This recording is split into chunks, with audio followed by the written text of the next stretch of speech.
You ask Tiger to calculate. This deals with linear inequalities with one unknown.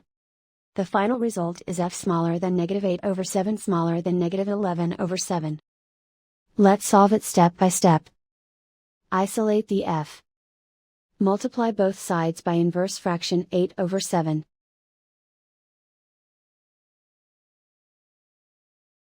Group like terms.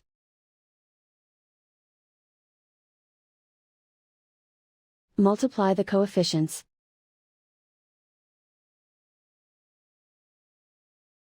Simplify the fraction.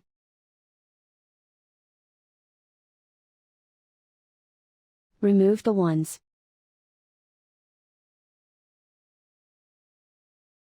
Plot the solution on a coordinate grid.